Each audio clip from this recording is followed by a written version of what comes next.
Today we talk about mistakes that prevent you from doing good forest photography.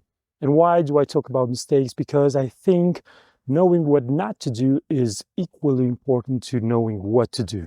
The biggest mistake that you can do in forest photography is being in the wrong forest to do photos, because there are lots of people that look at my photos and look at the forest around me and don't realize what you really need for a good forest photo. And usually the pine tree and fir tree forests are not that okay. They look better photographed from outside. If they have large trees inside them, then yes, it can be really interesting, but the bark of those trees doesn't look that good on the photo. So choose forests that are open, that have flat surfaces and wide trails inside them. It will elevate your photos just by being in the right forest. The second mistake is being overwhelmed by the complexity and the chaos of the forest. And you're not paying attention to composition anymore simply because everything is upon you. You see all those details, interesting trees, interesting branches, flowers on the ground. There are lots of elements in the forest, but simplicity is the name of the game, and fog helps a lot with this condition. Mistake number 3, you include the sky in your photos. When you're inside the forest, including the sky will mean that you will introduce patches of light that are visible through the branches. That doesn't look really well because those areas will be really bright. And because they are really bright, they will draw attention to it.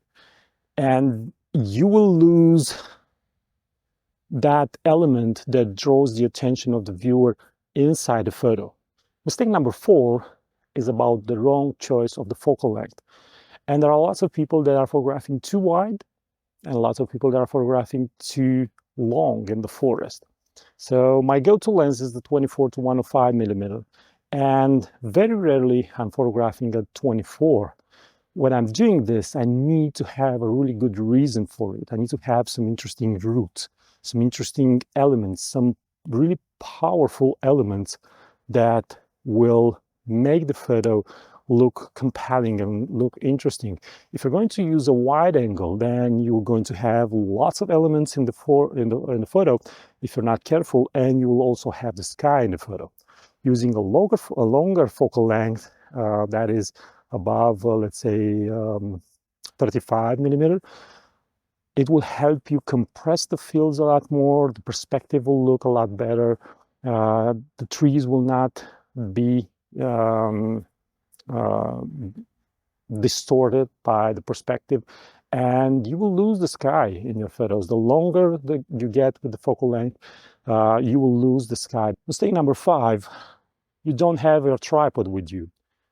Because you're photographing during the day, you think that, okay, it's really bright outside and I can do photos handheld. But let me tell you something. My settings right now are f11. So if you want to have everything in sharp, then you need f11. And at f11 and ISO 100, I need 0.8 seconds exposure.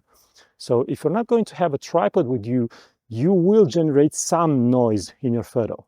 So these were the 5 mistakes that you should not do if you want to improve your forest photography. And if you want to learn more about photography, you can buy my ebook and you also support me.